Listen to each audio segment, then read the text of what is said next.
This is a tutorial on how to create a group VoiceThread presentation utilizing PowerPoint and individual student comments and videos. From your Moodle page, click on VoiceThread on the left-hand side. You're under groups, you'll see different groups that you've been assigned to. This particular example, these students did an assignment earlier in the semester where they were assigned to group A, B, C, or D. Now they will see that they've been placed in a group heading based on the topic that they have chosen. The example that I'm going to use will be the childhood obesity group. Now, before you can begin your VoiceThread, you need to complete your PowerPoint first. So each student will have participated in this. You will have created some charts, possibly some graphs, which highlight and lift up the topic of interest that you're going to be discussing. Once the PowerPoint is complete, it's usually best to assign one person from the group to upload the PowerPoint into the VoiceThread.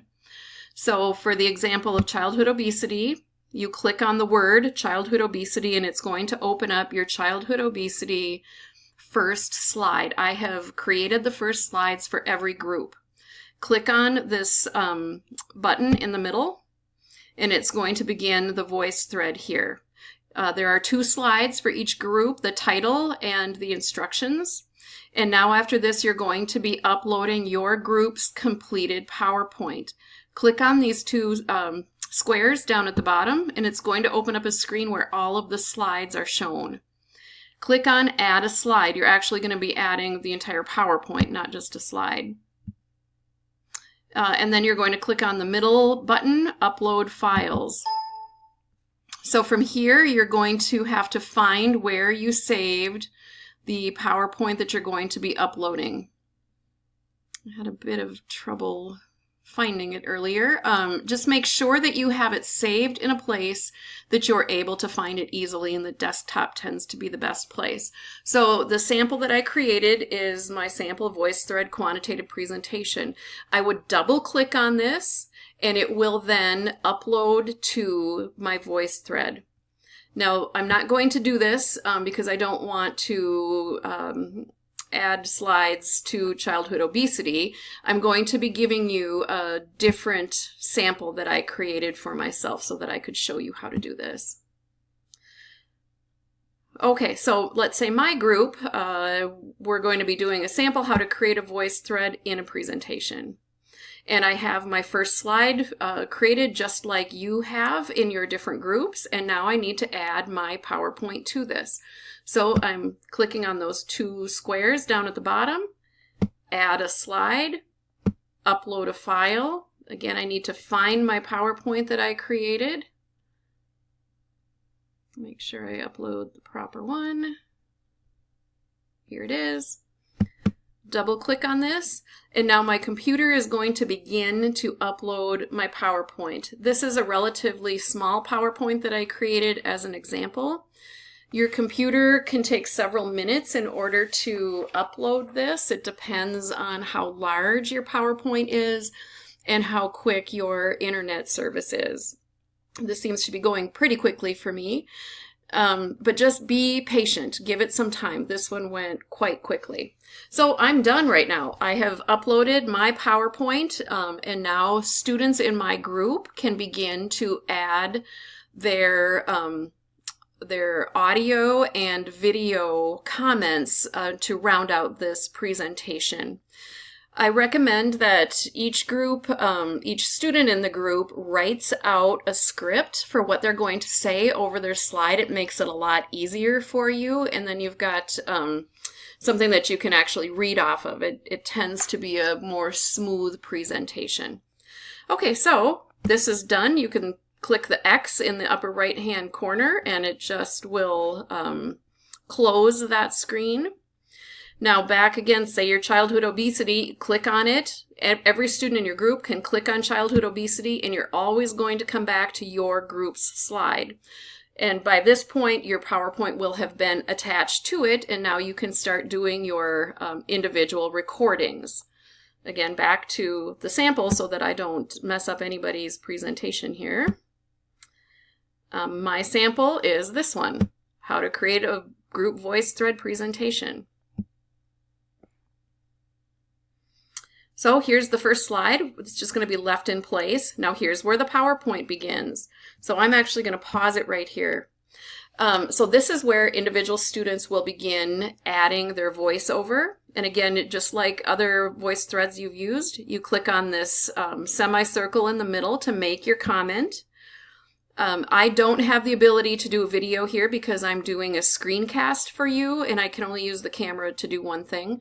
But I would ask you to use the video comment as you're doing your presentation as much as possible. For this one, I'm going to have to do the audio.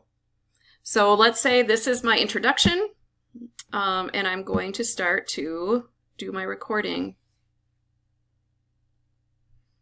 Hello, this is Chris McHale. I'm part of a group consisting of Joyce Miller, Anna Sanchez, and Martha Aleman. And our topic today is an exploration of the public health concern of grayscale. Okay. Chris McHale, I'm part of a group. You can listen to yourself. If you like it, you save it and your computer will upload it off to the left-hand side. You can have, let's say you choose to have all students introduce themselves on this slide. I could introduce myself here and then Marty could come on and do the same thing, and then all of the introductions will come up on the left-hand side and everyone will have a small video that shows. Okay, so again, I'm not going to go through how I would record over every single slide, but I would like to show you how I have laid out this presentation. So the topic that I chose is this make-believe topic of grayscale. And what I decided to do was to kind of set the context a bit here. I would like to describe to people what grayscale is. Now, you only have 20 minutes for this presentation, and we want the majority of this time to be used in talking about the data that you found. This is a quantitative assignment, so we're very interested in the data and how you make sense of it. But it's also important to set the context. So tell your audience what it is you're going to be talking about. So the topic that I'm talking about is grayscale. I've defined it as a highly contagious disease. I talk about the disease process. There's no known immunization, and a new treatment protocol is being developed and has promising results. Okay, I obviously made this up, but this information, if it was gleaned through research, as it should be, you need to put a citation on this slide, and then your final slide will be similar to a reference page that you would have in a regular paper. Okay, so I'm setting the context here, telling people what grayscale is. Here is a picture of it, again, to set the context. And now I'm beginning with my data. So the data typically is presented with demographics first. So that's what I'm giving an example of here. I'm talking about the population. You would also be able to talk about race. You'd be able to talk about income, about education, all the other things that you were able to find out about your community of choice. And we ask you to include at least 2 locations that you're comparing and 2 time frames that you're comparing. If you can find 3, that's ideal. In this situation, I found 2. I'm looking at the years 2005 and 2015, and I'm looking at my small community here of Iron Island and my population, and I'm comparing that to the population of the entire continent of Westeros. So, and you can see here in 2005, Westeros had 5.1 million, and in 2015 at 10.2 million. The Iron Island in 2005 had 100,000 people, and 10 years later, their population has decreased by half. So you talk a little bit about your findings here. You then, again, make this about your topic and your population. So setting the scene, again, don't spend more than 20% of your time setting up the demographics and the introduction to your topic. We'd like to see about 80% of your allotted time talk